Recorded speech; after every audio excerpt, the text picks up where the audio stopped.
Welcome to Inside the Vault, Enterprise Bank's podcast series where we talk about items of interest to the small business community.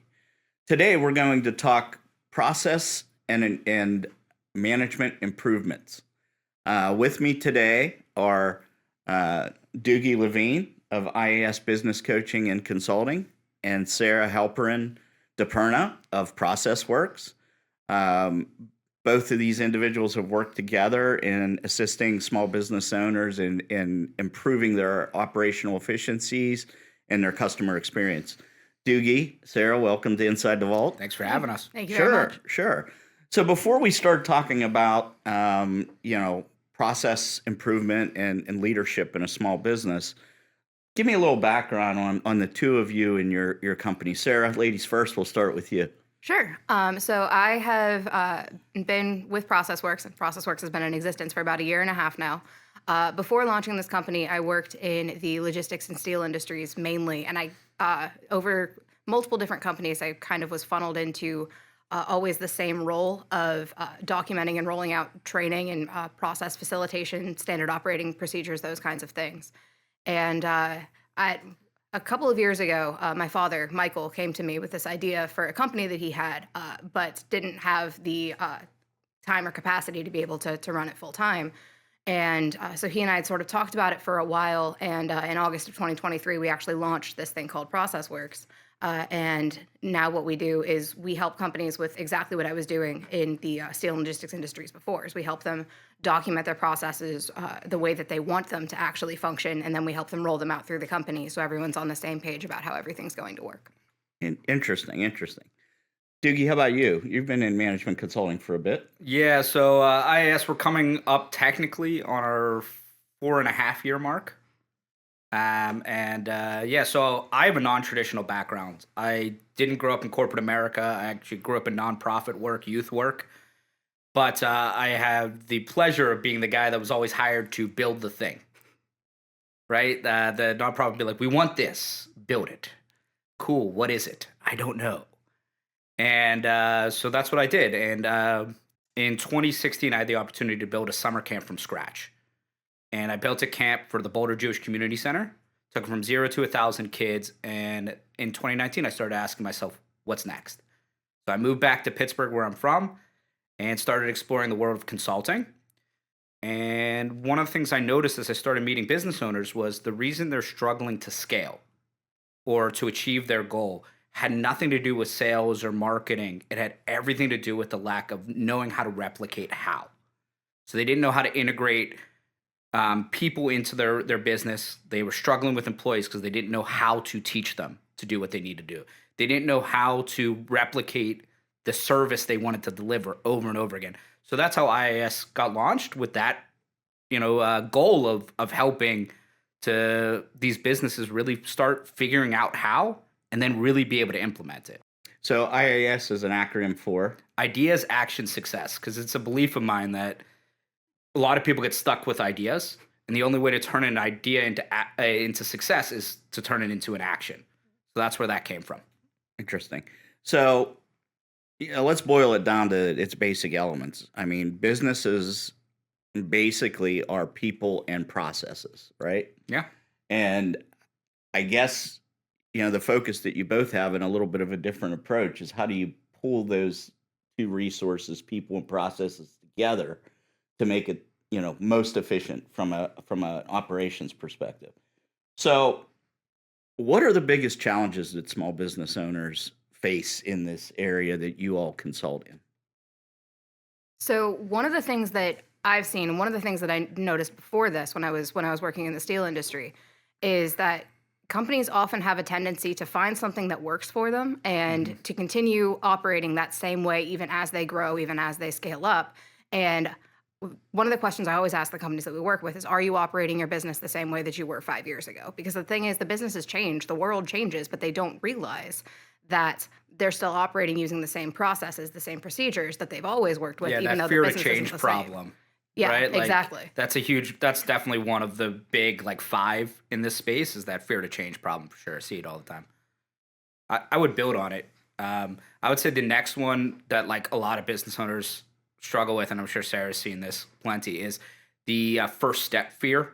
I don't know how to change, right? So even the ones that are ready, right? Like the first group Sarah's talking about is the one that like, I'm afraid. I don't know how to get started. The next one's like, okay, I think I'm ready, but then I don't know how to take the first step. So you see that as the second biggest problem. And then I would say, do you see formatting fatigue a lot?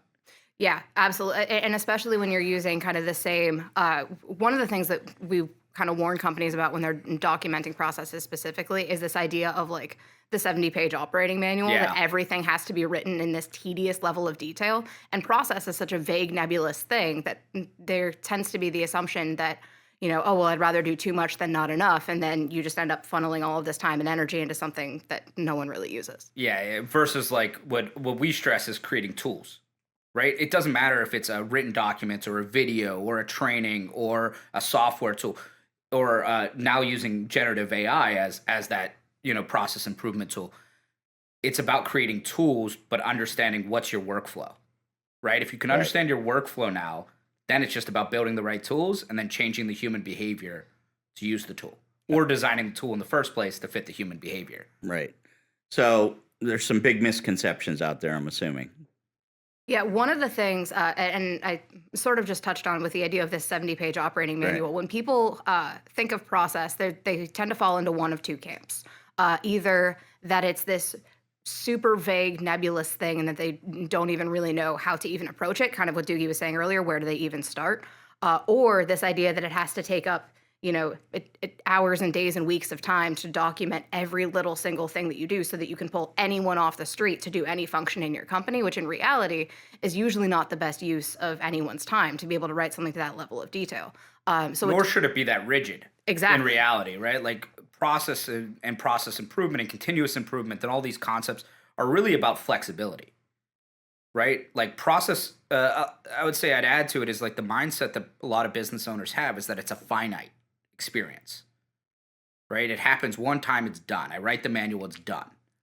But the reality is process improvement and the communications around process improvement and building it are continuous, right? If you have a meeting scheduled every single week, that's about like, what are we producing that week, right? Mm-hmm. That's a continuous process improvement conversation, because part of that isn't just what are we producing, it should be what went wrong last week that slowed us down. What are we doing differently this week to speed us up, right? By having regular postmortems. Right, but like it's then integrated into the regular workflow. And then you're constantly updating and changing and growing versus someone saying, this is the process, it's done. Gotcha. And to add on that as well, one of the things that that we talk about is that there are these pressure points in processes where things do need to be done consistently, but that's not the vast majority of your process. Yeah. And there's an element of trust that goes into trusting your people to actually be able to take the agency, that there are areas where they can do things the way that they want to do them, the way that works for them. That's completely okay. If you have some variation in your process, that's actually kind of to Doogie's point, that's a good thing. It's just these areas where you're seeing what we call inconsistency that actually impacts the end result, where inconsistency causes problems. That's where you want to worry about standardizing things and making those documents that are a little bit more clear about those instructions. But for the most part, there's a huge element of trust and empowerment that goes into it as well.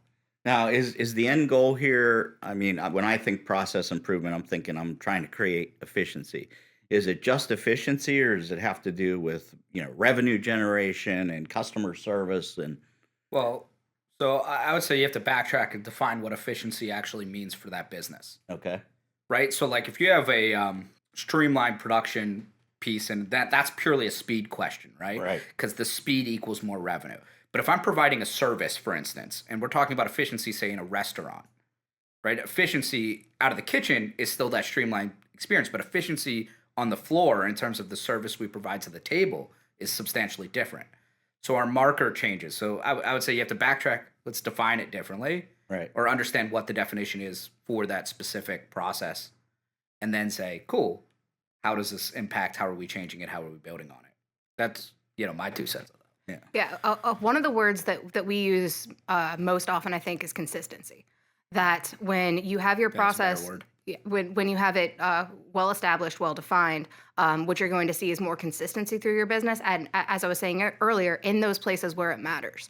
You're not necessarily trying to put everyone in the same, little box as Doogie was saying. It doesn't have to be that rigid. But the idea is that as far as the what we call the outputs that you're seeing, the results Mm-hmm. of your processes, you're seeing consistency there, which can, to your point, lead to increased efficiency if that's what you're looking for.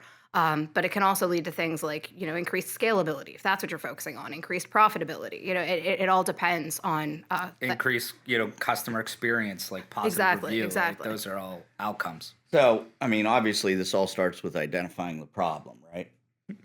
And then working from there. Is that kind of how you all approach it with regard to your initial discussions with business owners? What problems need to be solved?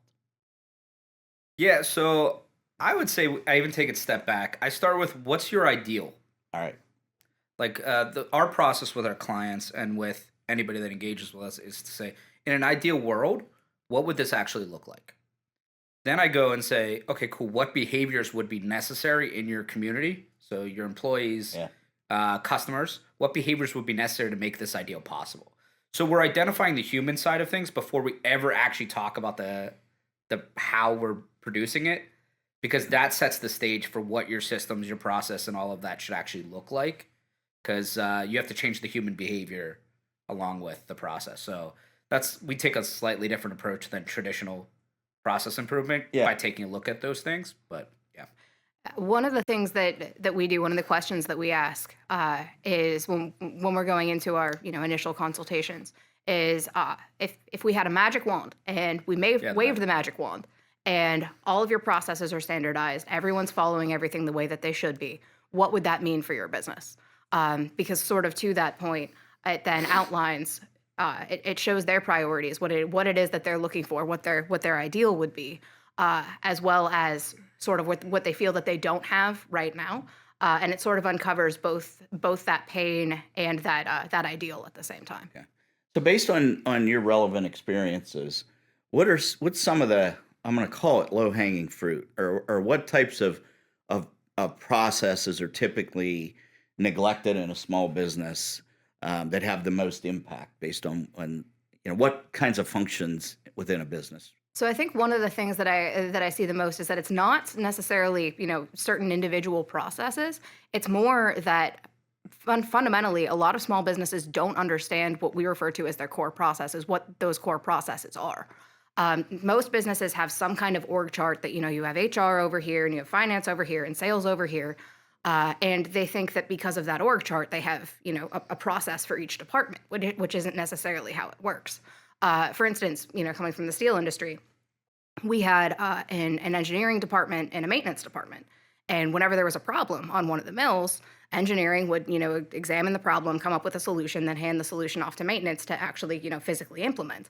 And what we found is that in our company, engineering, maintenance, those aren't two different processes. Those aren't silos. They're actually part of the same process. And so one of the things that we stress when we go in, and one of these kind of myths that we try to dispel, is to get companies to think what we call operationally rather than organizationally. That just because your organization is set up in a certain way doesn't mean that that's truly how your workflows work. Gotcha. And you guys talked about scalability a few minutes ago. So, obviously the biggest challenge with the smallest of businesses is an owner or a small group of owners wearing multiple hats. So even for those to really scale their businesses, you've got to start to divide those responsibilities among other people, right? Yeah. So, I mean, a lot of the smallest businesses, they struggle with this because they actually don't realize they've created process every single day they've operated. So they're operating out of informal process, right? They have a way of how they do things. And that's actually where they should be starting, is just to document what they're doing in some way, shape, or form. If they're comfortable with videotaping themselves, videotape themselves. If they're comfortable journaling, journal. All of that's going to help when they're ready to start hitting scalability. Because that's actually the basis of what Sarah was talking about, is building an operational workflow for the entire business, not just well, here's the process that the MBA tells us we need process here. Because that's actually the workflow of how this person wants their business to think. So, I mean, all those things for micro businesses and small businesses, etc. So What are the strategies? I mean, what is the process of developing the process is within your business? How do you guys approach it?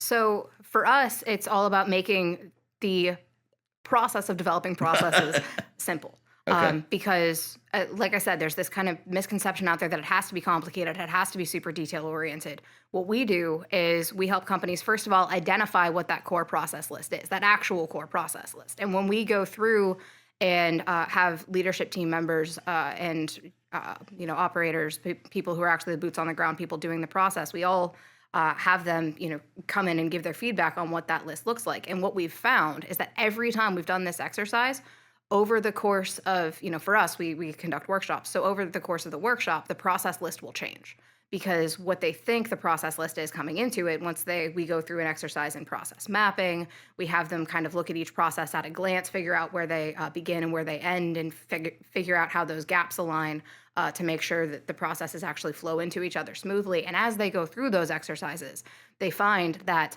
they have core processes they didn't know that they had. They have processes identified that are really sub-processes of something bigger. So for us, it's really about that identification and kind of discovery as we go through and help them look at their processes in different ways. So I get this is a kind of a team effort, not just by the leaders, but the actual doers. Absolutely. Yeah. Our approach is a little bit different. So we're not sitting in the room, like just doing the mapping exercise and taking a look. We actually start with the individual people you currently have on your team. And we identify what skill gaps are missing in their ability to connect and create process. So, and that revolves around then creating custom training and development for those individuals so that they then are empowered and have the skill to create process on behalf of the organization so that the organization can continue to be organic. One of the things that we're really big on is trying to avoid creating bureaucracy. And what happens a lot is that when you start formalizing it at those levels, your business stops being organic. It stops breathing. It stops being able to be flexible and change because it starts getting this rigid practice. So we want to just teach the skills of process development, process design, then sit there and kind of hold your hand as you're putting it in the first time. Then you're ready to run. And that's why our experience is a little bit longer. So we tend to work with our clients between 3 months and 2 years, depending on the size of the business and what's going on.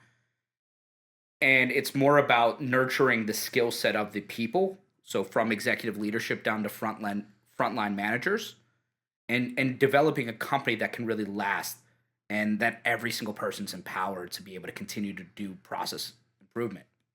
I want to build on that for a second because one of the things that you touched on, Doogie, that I think is super, super important is opening up those lines of communication in the company. And as you were saying, kind of that like avoiding bureaucracy, so to speak. That's one of the things that we stress as well, is that when you're going through, and for us, our scope is a little bit more narrow than what Doogie does with IIS, but for us, when we're going through and working with a client to document a process, for instance, we are always encouraging that you find the person, the doer of that process who has the most knowledge and the most respect within the group and bring that person in the room because that's the person whose brain we want to poke to get all of that information down on paper as to what their best practices are. Because then often what you're doing is the only real tweaks that you're making in the process are sort of teaching these other people who are participating how to make the process work more effectively for them. And again, still giving them the freedom, still giving them the agency to make their own choices where they can and where that doesn't necessarily impact the end result, while at the same time helping them to do the process overall more effectively by leveraging the knowledge of that person. Now, you mentioned a term I'm not that familiar with, process mapping. Mm-hmm. Can you kind of give our viewers and listeners kind of an understanding what that means? So think of a blueprint. Yep. That's the easiest way to think about it. We've all have a concept of what a blueprint works, Right. or a treasure map, or any of these kind of things. And it's that for a workflow. So Okay. from start to finish, it's all the steps and buckets and hoops and things that you would have to hop and jump through. On the really high detail level, it has like where data is stored, what those data types are, the different types of tools, if they're a checklist or a video or a training, like you can get really detailed. But on the simplest thing, I just find that a lot of people benefit from just drawing out how they want it to go, and just that visual seeing it is a game changer for a lot of people. And one of the things that I want to touch on as well is that, at least to my knowledge, there is no real universal language of process. So we actually use, when I refer to process map, we're talking about something that's a little bit larger scale than what Doogie is talking about, because we have an exercise where we go through and do essentially what he's referring to as the process mapping too. We just call it something different. For us, our process map is the kind of snapshot of the organization showing how all of their processes connect to each other. But that's one of the challenges that faces the field of process improvement, is that there is no set language for, this is what this means and this is what this there's means. multiple different philosophies out there, from agile and lean and all of these different things. I mean, they're all repackaging the same thing. They just call it different They stuff. just call it different stuff and emphasize different portions of it.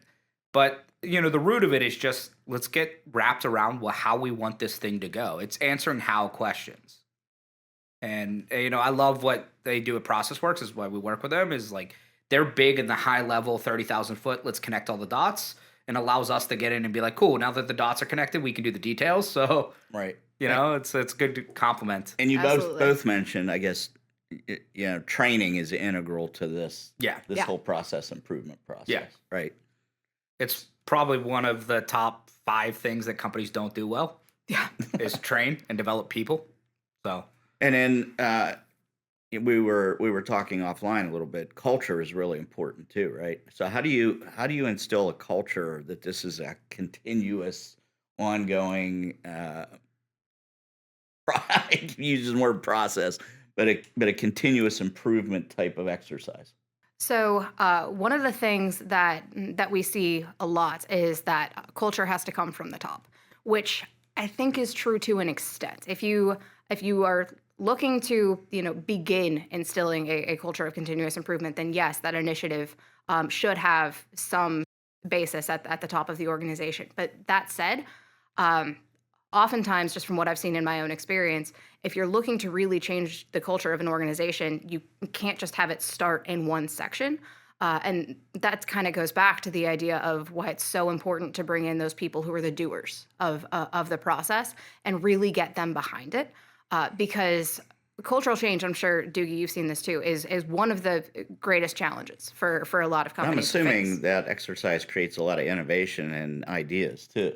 And it creates enthusiasm as well, Okay. because when people feel that their voices are heard, because it's one of the things, coming from the industry. as long that as they're also empowered to actually do something. Exactly. Right? And like, because one of the biggest pieces of criticism that I heard from the industries that I came from is that there often feels like there's this divide between management and the doers. And when you get a both very corporate feeling there. Exactly. When you get both of those groups of people together, spanning across all lines of management, executive leadership, middle management, the doers of the process, however many other tiers you have in there, get all representatives from all of those tiers in the room actually talking to each other. Because if you're looking to change your culture, it can't just be from one specific segment of that corporate ladder, so to speak. It has to come from everywhere. Yeah. And I'm assuming when you engage all those people up front, it also creates, I guess, some level of accountability for them going forward. Yeah, I mean, absolutely. Cultural change and continuous improvements, I think, are like buzz terms that people like to use. But the reality is, how do you really want your employees to feel, think, act, do? Okay, great. That's how you build culture. Care. Yeah. It's really that simple. I like. So when I built a summer camp, one of the things that was really important to me was that a parent of the kids would walk up and feel empowered talking to any staff member. So like one of the things you see, like you go to like a cell phone store, is very common. You immediately ask for the manager when you're pissed off, right? Because the person you're talking to can't help you. You call customer service. That person really can't help you. They have no power. And I'm sitting here going like, what culture does that tell you, right? As an employee, that means you're not valuable. I have you there to be an extra step. Whereas if you create a culture where everybody has a value and everybody understands and appreciates everybody's value and everybody has that level of empowerment, you'll have continuous improvement because every employee's bought in and knows that their role is to do X. It's to build Y. They know their role and they're excited to be in their role. And that's how you really get real continuous improvement, is building a culture where it's like, no, these are the norms. This is what we believe. We base it on our values and the experience we want to create for everybody. And to build on that as well, one of the things that I think is really important there that a lot of companies kind of miss the boat on sometimes is that it's important to know what your values are as well, and what it is that makes your employees great. And when you're looking to hire and to build out your company, what it is that aligns with what you already have, because there's already something there that makes your company great. There's already something there that attracts people to come to your company, that makes them want to work for you. And one of the things that we see is that some companies have an idea of like this idealistic picture in their head of who they want to be that doesn't necessarily align with who they are right now. It doesn't mean that they can't get there. But the idea is that they already have things about, their star employees, their absolute rock stars, that already make that company great. And if you can harness that and use that to say, this is who we are and this is who we want to be, and just to instill that in when you're making your hiring decisions, be transparent about that so that people know, this is the culture that they're coming into. That's how you build a strong culture. Yeah. It's actually being exclusive is the key to building a strong culture, right? So like we're in an environment where inclusivity is like preached. But in reality, it's knowing who your 80% are, not the 20 that aren't you. Right? It's the 80-20 rule, right, but applying that 80% of your people are not this 20% that would be a detractor and not fit into your culture in any way, shape, or form. Gotcha. Building a culture for 80% is perfect. Like, now, is this an entirely internally focused type of exercise, or do you involve outside stakeholders, whether they be customers or vendors? Or I would say it depends on the process. Yeah, I would say for us, it's generally pretty internal. Okay. That said, we have actually, we just worked with a client last week that they had a couple additional outside consultants who were helping them with other things that got brought in on the process as well. Because if they're a stakeholder, if they have, any agency or any participation in the process, it's helpful for them to be there. And there's also other ways to engage in some of those audiences. Like you could use surveying as part of your process improvement, right? Like say it's like, we don't really understand what's going wrong here. We need to go ask our customer. Okay. Yeah. Right. And that's one of the tools that you mentioned earlier as well. Yeah. Even though they may not be part of, the direct process building process, they could still, very much have a say in what goes into that process through the use of a tool like a survey or something like that. So how do you measure the results of these exercises? So depends on the process. That's the correct answer. Right? For us, one of the things that we do is when we're going out and focusing on each core process individually, we're making sure that they are capturing measures for each process, because it's so important to be able to put quantitative data and sometimes qualitative data behind how these processes are working so that they can see their progress. But the fact of the matter is those measures are going to look different for each company, for each process. There's a lot of nuance there into what each company values. If you're looking for efficiency, for instance, then you may want to look at say for a throughput numbers or something like that. Yeah, throughput. I was going to say like a time to close a ticket if you're dealing with a service company, but that number may not be telling the whole story. If you're just focused on time to close a ticket, for instance, and you're not giving the attention to the customer that you need, or employee satisfaction in that one. Exactly. So there's a lot of nuance that goes into it, and I think metrics are one of the more slippery things about process improvement, because we tend to think that if we put a number behind something and we see number go in the right direction, then it automatically means good. But there's often a lot more that goes into it than just that. Yeah, so it's the objective components of it, right? Your KPI, and then you have to have your subjective component to it, which is the feeling assessment, right? So how are you monitoring your employees' change in that feeling, right? Like if the process isn't making it easier, better, faster for the employee, then did you really build a better process? Right? Because guess what? Now you just created a new worse problem, which is employee turnover. You can't even execute the process because you don't have someone to execute it. Gotcha. Right? So so that's the subjective portion of it, and you can still provide numerics to that with like a net promoter score or something like that. But it's really that also having those conversations and building those practices into your management of the person that will really give you yes, this is better. right? We freed up time. Person has more time to be in the creative stages versus the like non-creative ones where they hate. Gotcha.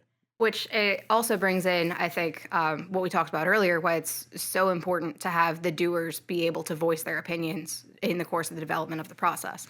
Because if you just have, management, for instance, coming in and saying, well, this is what we think is going to make us more efficient, then you are sort of de facto silencing that agency for those doers of the process and sort of forcing something on them that they feel like they have no control over. And that's when you're more likely to see, that employee turnover, that dissatisfaction. And that's why during the implementation stage, like some companies don't have the ability to necessarily bring in all their frontline people into the conversation and all of that, which is totally fine. But to let the frontline people who are actually executing said process to know that like this is going to be an experience. We don't expect this to work on day one.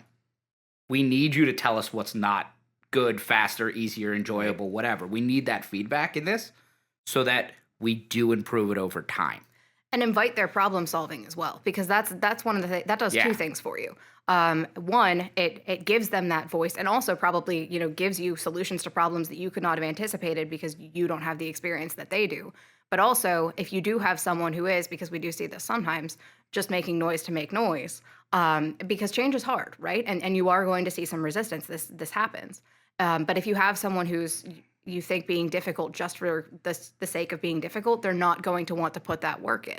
So it sort of establishes both. It gives the people who actually do want to improve the process, gives them more agency, while at the same time helping you identify those people who might be in that 20% that Doogie was talking about earlier. And it's okay because like when you get to those employee challenges, it's like, it's fine. It's time to move somebody on because your company is changing, right? Like you're changing and they were great in the past. They might not be great for the future. Gotcha. And that's okay. Guess what? Let's help them find their place. Someplace else, a different experience, whatever it is. So what types of resources are available? We'll obviously talk about how our viewers and listeners can get in touch with your two companies, but what resources are available for business owners or managers in a small business to help move this kind of process improvement forward? So in terms of like general resources out there, there are tons of books and material out there on process improvement. It's actually can be overwhelming. It's that fire hose. So I mean, if you just wanted to read, like I would recommend like Scrum. Scrum's a good one. Anything on Agile or Lean, those are worth reading. In terms of if you're just looking for like practices or anything like that, there's plenty of books on all of those topics. So that's a great place for someone who's like, I just want to dip my toe in and start learning about this. But in terms of resources, I would say just start doing. Start asking yourselves how. And ask yourselves, okay, once you've done the how question, how do I want this X to be, whatever it is? Start asking, okay, great. What makes this easier? Who is this easier for? And just kind of go down the sequence of questions, and you'll start seeing like, oh, okay, I did that with the right intention. It's really making it better for everyone. No, it's just actually making it better for me. And sometimes that's not the right choice. And just doing that exercise with some of the stuff we mentioned earlier, like journaling or mapping out on your own or recording yourself, those are all great ways to get started for people. And I also think that it's very important for business owners to ask themselves when they say that, okay, I'm ready to take on process improvement as an initiative. Why? What is it that you are that is specifically bringing this, to the forefront of their attention? What do they think that better process is going to help them solve? Because that also impacts where it is that they should start. If it's they're looking for an overall system because there's something wrong in the business and they're not totally sure what it is, but they're not getting the customer sat that they want. They don't have the quality that they want. That's an indication that you might want to, do some reading on something like Lean. If it's more, we have 5 people in this business and each of those people are the only people who know how to do what they do, then you might want to look into something that's more focused on capturing individual workflows. Tango, I know, is an online resource that for digitally based processes will actually help you if you just go through and record all of your, point here, click there. It'll Scribe, all those kind of platforms, yeah. So it depends on what it is that they're looking for. But I agree with you. There's a plethora out there, almost too much. Yeah. I would even say there's, a step further back. Like, because to be honest, you're probably not even ready for process. Like, to Sarah's point of knowing why. Like, what do you really want your business to do? What kind of business are you actually trying to build? Is the first question I ask all my clients is, what kind of business are you trying to build? Is it a growth business with some sort of large exit you're looking for? Is it a lifestyle supporting business where you just want it to get to it financially produces X to support a lifestyle? What are you doing? A legacy business that you just want to last past your life? What are you trying to really build? That's where you really need to start. If you're going to even think about process improvement, is what do I really want? So for those that are looking for some professional help, how can viewers and listeners get in touch with the two? Sarah, I'll start with you. I check my email compulsively. So the best way to get in touch with me is just to shoot me an email at shalperin@process-works.com. Process-works.com is also our website. We have a contact form in there as well if they feel like going that way. Doogie? Yeah, I mean, it's the same thing. Shoot me an email at doogie@ideasactionsuccess.com. That's also the website. You have a learning website as well, don't you? Yeah, so I used to have an academy website. Yeah. It's no longer up and running. I'm actually working on some new programming in the future that are more based on just education. I have a management mastery program where we're actually going to be teaching process improvement as one of the management mastery skills in that course. So that's going to be launching in January. But the other place that you can get both Sarah and I, if they really wanted to, is we run a program called Solution to Circle, where it is a peer group come and go as you please, where if you come with a problem, you're sitting there with a panel of experts in addition to other businesses, where you can get that feedback and answers on a specific challenge or problem, which is an awesome resource. How do people learn more about that? So you can get that at at my website, which is ideasactionsuccess.com/solution to circle. Okay. Or just shoot me an email. We'll get you in there. Anybody wants a free trial, come get a try. Excellent. Yeah. So parting thoughts for business owners on this topic. I think one of the things that Doogie said earlier is really important, that a lot of businesses, when they first decide that they want to take on process improvement initiatives, may not necessarily be ready to start diving headfirst into that yet. And that it's super important to figure out what kind of business they want to lead and then use process to help them get there, rather than just improving process for the sake of improving process. Doogie, words to the wise? Yeah, I mean, that is great feedback right there from Sarah. But I'm going to add one other piece to it, which is understand yourself. Know your limitations. If you don't feel you're a self-aware person, process improvement's going to be very hard for you because it's a highly reflective set of exercises that always reflects back on the owner poorly. And that's the reality. Yeah. So you have to be prepared for that emotional change. And once you're prepared for the emotional change, process improvement will become your future. You'll do great. Everything will grow. You'll feel amazing. Yeah. But that first beginning, tough. Be prepared. Yeah. Well, appreciate both of your insights on, what a lot of people think, as you said early, was a kind of a nebulous topic, but I think we kind of ate the elephant a little bit, described it a little better for our viewers and listeners. For those of you that have any questions about this podcast episode or ideas for future episodes, you can email us at insidethevault@enterprisebankpgh.com. You can check us out in audio format on all the major podcast platforms and in video format on YouTube. Sarah, Doogie, thank you very much. Thanks you for so having much. us.